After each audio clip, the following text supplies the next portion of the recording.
श्री स्वामी समर्थ. श्री गुरुदेव दत्त. आपल्या कपाळी मधल्या बोटाने गंध लावूनच नंतर देवपूजा करावी, म्हणजे ती पूजा पूर्ण होते. पैशासंबंधी कामासाठी निघताना उजवा पाय घराबाहेर टाकूनच निघावे. गणेशास एक लाल फूल मंदिरात वाहून समोर आलेल्या अपंग भिकारी व वृद्ध भिकाऱ्यास पैसे देऊन त्याचे मन संतुष्ट करावे, म्हणजेच यश आपल्याला मिळते. घरात मनी प्लॅन्ट लावूनही पैशाची चणचण भासत असते. श्री स्वामी समर्थ. श्री गुरुदेव दत्त. श्री स्वामी समर्थ हा जप घरातल्यांनी सर्वांनी किमान 108 वेळा म्हणावा. कोणीही एका व्यक्तीने रोज 1000 जप करावा. घरातून कामानिमित्त बाहेर पडताना शर्टच्या वरच्या खिशात थोडेसे तरी पैसे ठेवावेच. मोकळ्या खिशाने कधीही घराबाहेर पडू नये.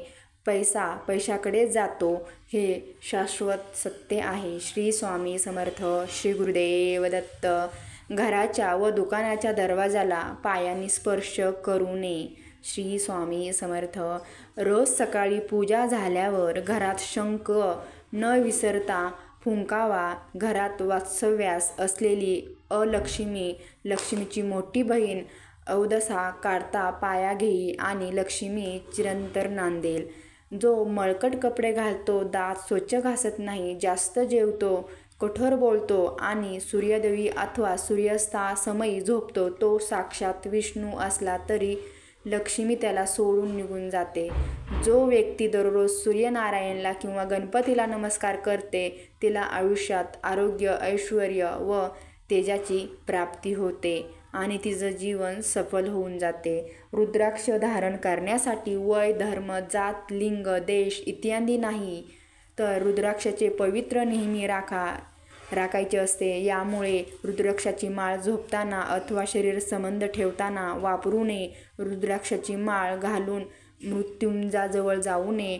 कोणत्याही कारणाने रुद्राक्षाची माळ अशुद्ध झाली तर ते दुधाने धुवून घेऊन श्रद्धापूर्वक तिची पूजा करावी. ओम नमः शिवाय या मंत्राचा 108 वेळा जप करावा व नंतर रुद्राक्ष माळ धारण करावी. दर गुरुवारी तुळशीला थोडे दूध घातल्याने घरात लक्ष्मीचे कायमस्वरूपी वास्तव्य राहत असते. एखाद्या मंगळवारी हनुमान मंदिरात जाऊन 1 किलो गूळ अर्पण करावा व तेथेच बसून हनुमान चालीसाचे 11 वेळेस पठण करावे.